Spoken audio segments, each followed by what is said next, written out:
Good evening. You have crossed the threshold point. Behind you is the world you know, a world of sanity and certainty.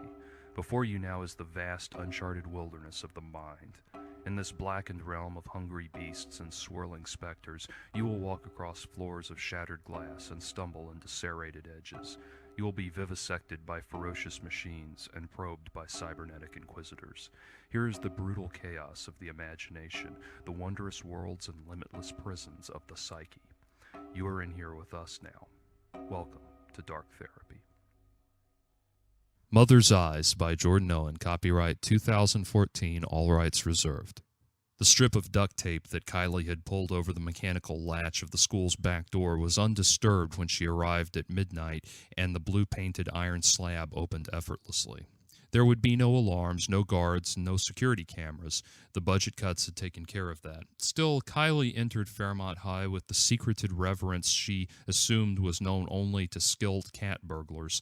The building was still and solemn, the shroud of nighttime giving the classrooms and hallways a mannequin pause, as though the world had frozen in mid-movement.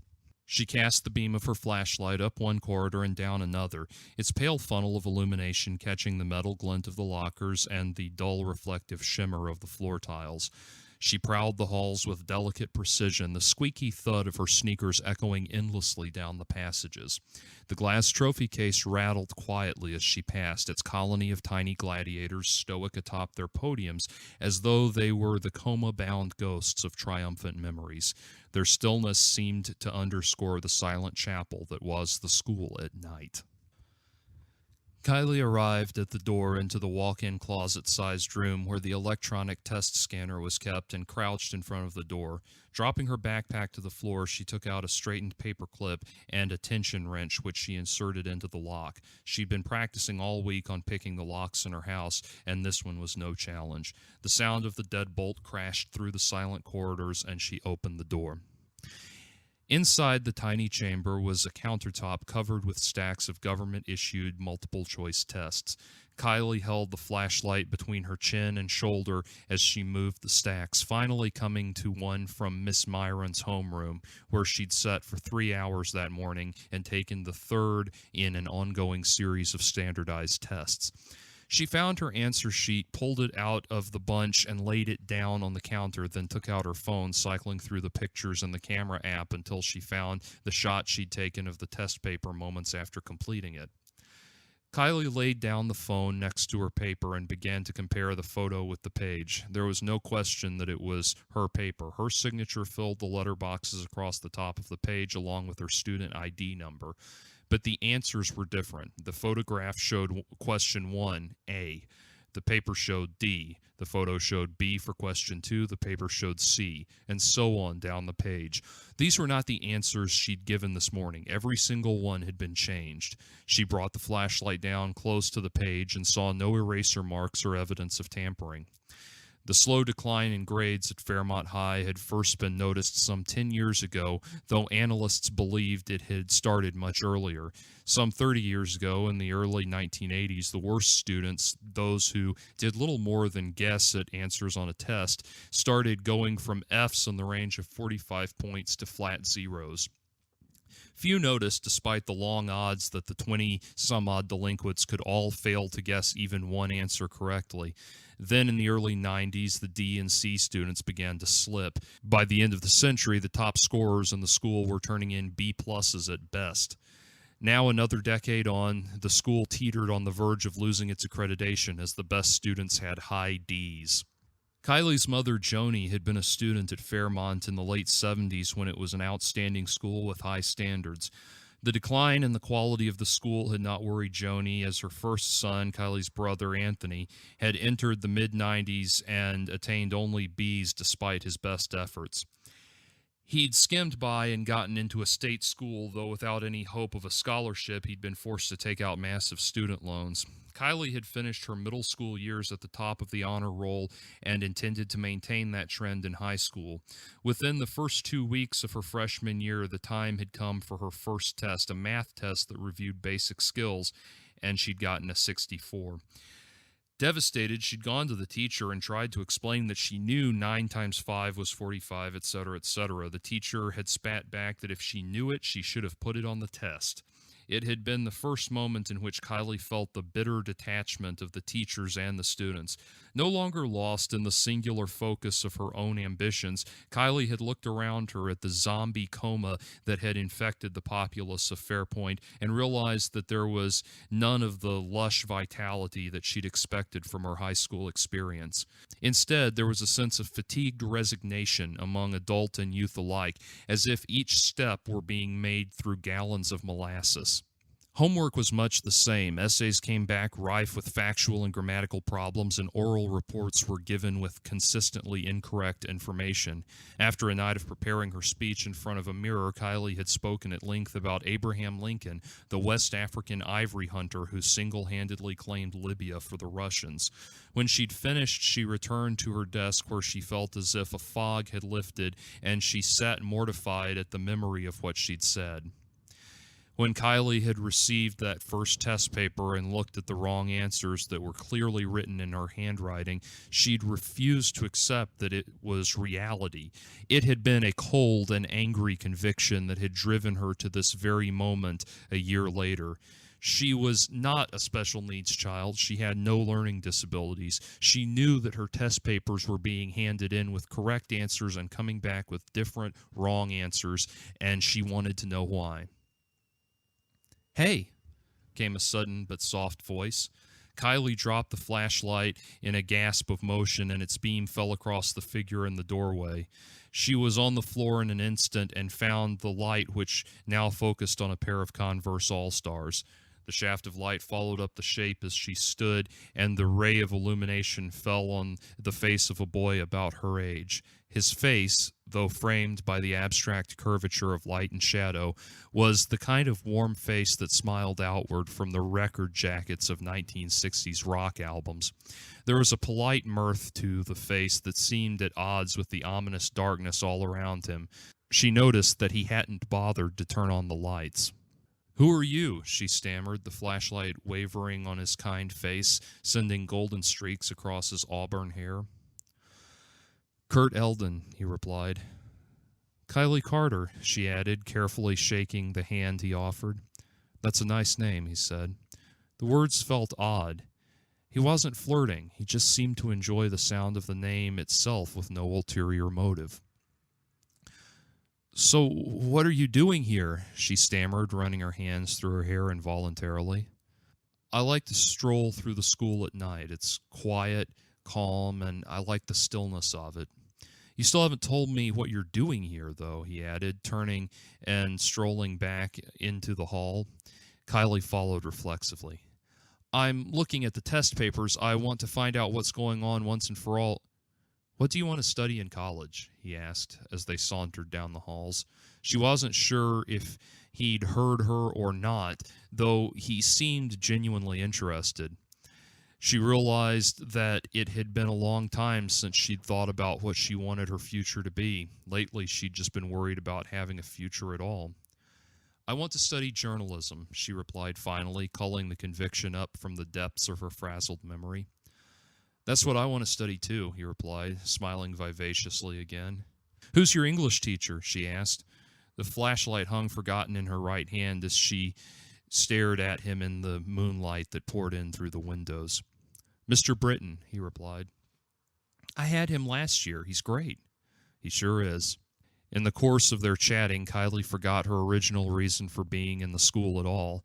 As they discussed amusing anecdotes Mr. Britton had told, their favorite books, the colleges they hoped to attend, and any number of other small-talk concerns, Kylie found that there was a warmth to Kurt's manner that she hadn't known in the other kids at her school.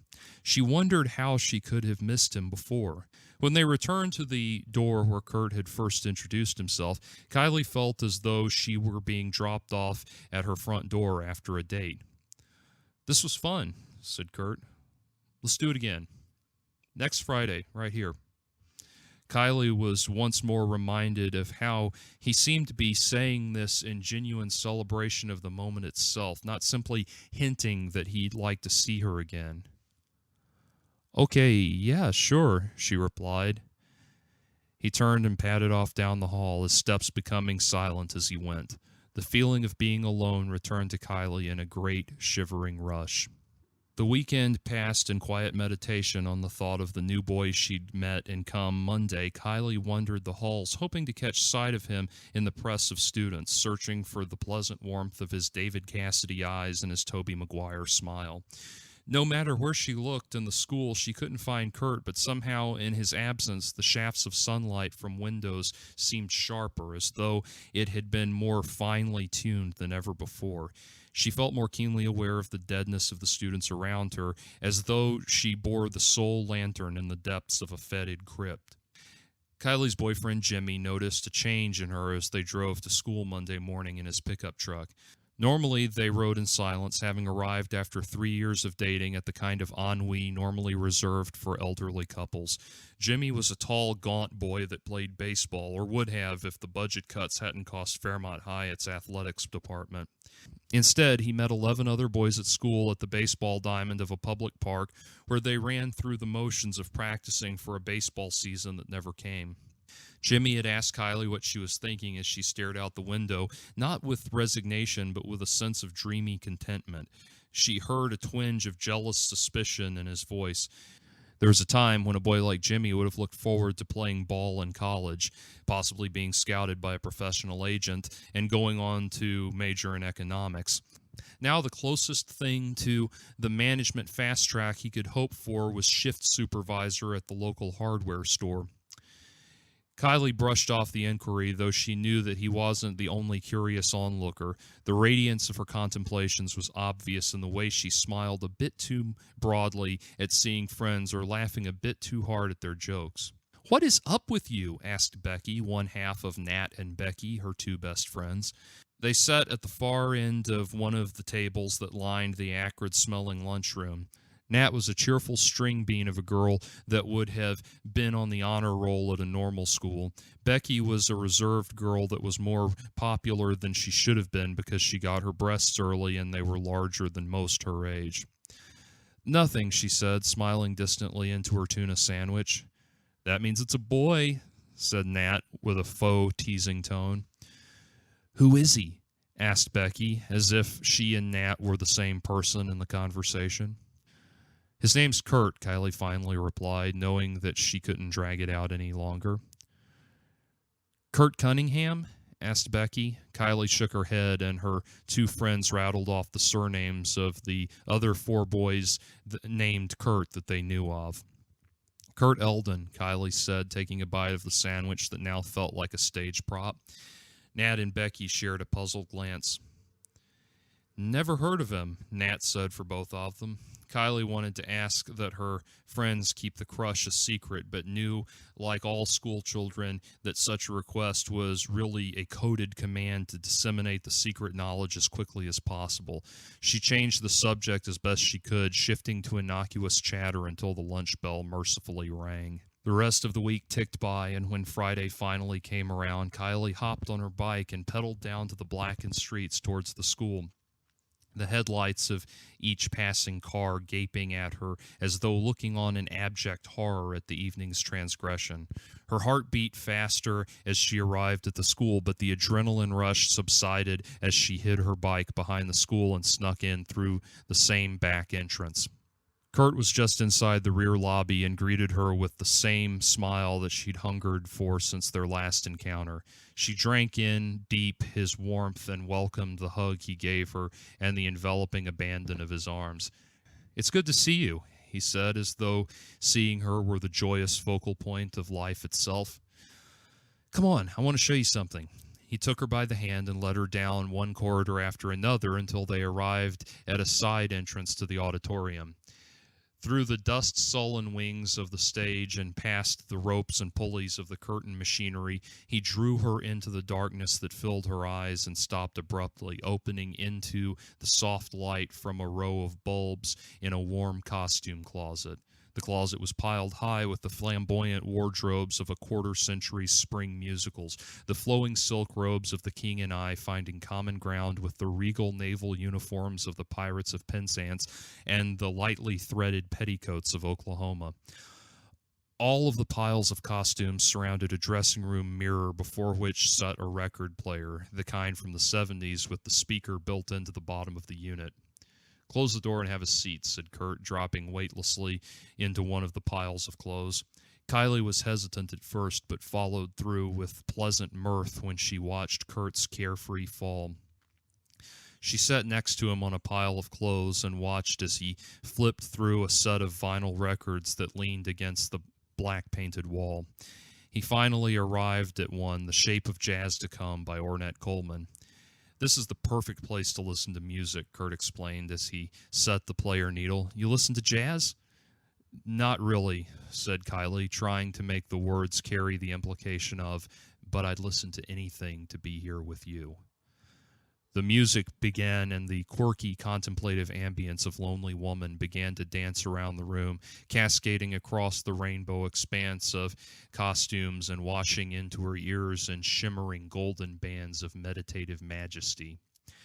"I like it," she said after the first song climaxed. "It's like a journey." "Exactly," smiled Kurt, turning to face her. "It's a story, a long walk down the corridors of Ornette's mind. Can you believe that people actually attacked him at concerts for playing this kind of stuff?" "Yeah, I can," whispered Kylie after giving the notion some thought. "Some people just can't handle brilliance." "No, they can't," replied Kurt softly. They listened in silence to the remainder. It was the thoughtful, absorbing silence of acolytes attentive to the words of the master. When the record ended, they sat silently until Kylie realized that Kurt had turned to her, waiting for her to speak. "I don't think I've ever listened to music this way before," she pondered aloud. "It was like I was hearing music composed on the spot." "That's jazz," smiled Kurt, as though she'd just named a newborn child. The rest of the night was a tapestry of talk on a level she'd never known before, of thoughtful discourses that she'd known among adults but not kids her age. They talked about novels. Kurt's favorite was The Glass Speed Game, and hers was Wuthering Heights. Each were books that the other had not read, but in their descriptions and summaries of the books they weaved connections between the two narratives, and in doing so, weaved connections between each other. A sliver of dawn streaked the horizon as Kurt returned her to the back entrance of the school, stopping just short of the doors. Kylie turned to face him and stepped back into his arms. "Will I see you in school Monday?" she asked. Kurt smiled softly and kissed her lips, the abrupt but gentle touch closing Kylie's eyes as she capitulated to the sensation. It was a perfect and satiating kiss that filled her like fresh honey. "What is this?" Kylie jerked away from Kurt at the sound of the belligerent words and turned to see Jimmy seething in one of the doorways. His truck was parked outside, still running, and the door standing open. "It's none of your business," said Kurt defiantly, stepping up next to Kylie. "The hell it's not. She's my girlfriend, faggot." "Leave us alone," shouted Kylie, terrified by the fury in Jimmy's eyes. "Run," said Kurt as Jimmy began to approach. Kylie turned to him, confused. "Run!" he shouted, suddenly filled with a righteous fury to match Jimmy's rage. Kylie bolted for the door as the savage pounding of bone against flesh began to echo down the dark hallways. Kylie called Jimmy's house Monday morning when he didn't pick her up for school. His mother said that he'd staggered up the front porch that morning, beaten to a bloody pulp and white as liquid paper. She'd had to send Jimmy's father to get the pickup truck, but it had been left running in the school parking lot and the battery had died. She said Jimmy wouldn't be picking her up and that he hadn't said a word all weekend. He just sat there in his room and stared at the wall. Taking the bus to school, Kylie arrived a little earlier than usual and found Mr. Britton just as he was unlocking the door to the classroom. "Miss Carter," he said pleasantly. He was a warm old man, his white beard an inviting cliché of those his age. "What period do you have Kurt Eldon?" she asked abruptly. Britton stared back, alarmed and puzzled. "Kurt Eldon's been dead for over 30 years, he replied. Kylie sat in the library, hands supporting the sides of her head as she stared down at a yearbook from 1979, next to others from the same era. Mr. Britton leaned against a chair on the other side of the table at which she was sitting. "What made you bring him up?" he asked again. It was the first thing he'd said since seeing her disbelieving looks escorting her to the library and handing her the yearbook. "How did he die?" "He was a real bookish kid, one of my best students, but very withdrawn. He used to like to sit backstage in the auditorium and listen to jazz records. I knew his home life wasn't great, so I used to let him stay at the school as late as he wanted. One night I left him there, and 3 preppies nabbed him as he was leaving. One of them had a thing for Joni." And Britton caught himself, realizing suddenly who he was speaking to. "For my mom?" "That's right. Kurt was her tutor in English class. I'd put them together. Kurt brought out the best in Joni, and she brought him out of his shell. I felt like that boy was going to be a teacher, the way he made the material come alive. They really had a thing, but jealousy reared its ugly head. Kurt didn't survive that beating he got." "What happened to the boys who did it?" "The 2 lackeys are in county lockup to this day. The ringleader, the one that did most of the damage, had a rich daddy that bought the judge." "So he's free?" "Yeah, last I heard he'd become a car salesman." "I can't believe your mother hasn't told you about this, but why were you asking about Kurt as if he was still—" I wasn't," Kylie shot back defensively. "I didn't mean to say that. I didn't mean to say it that way. I misspoke." Britton nodded warily. "You know you can come to me any time you need to talk, right, Miss Carter?" Kylie nodded. Jimmy didn't come back to school. His mother told Kylie that he'd gone away, but started crying and hung up the phone before she could elaborate further. There was a hole in Kylie's heart where a cold wind blew, but she knew it was for Kurt, not Jimmy. National news coverage exploded when the test scores shot back up, Kylie leading her class. As inexplicable as the drop in grades had been, the sudden resurgence was even more bizarre. State and federal boards evaluated the school time and again, but were forced to conclude that no cheating was taking place. Finally, as if waking from a long coma, the students were able to perform well again. Fairmont High kept its accreditation, and funding was returned to the school and all of its programs. On the last day of school, Kylie received her yearbook and thumbed through it as she rode home on the bus. Midway through the volume, she saw something that jerked her to attention. She stared down at the page, struck dumb by what she saw. She asked for another student's yearbook and examined it, then another's. She hadn't expected to see what she'd seen in hers, but needed to be sure. In her yearbook, and hers alone, placed at the end of the last row of 11th grade pictures, was the one she'd gazed at in disbelief when she'd opened the 1979 yearbook. And next to the picture, in sharp, angular cursive, was an inscription. "You have your mother's eyes, Kurt Eldon."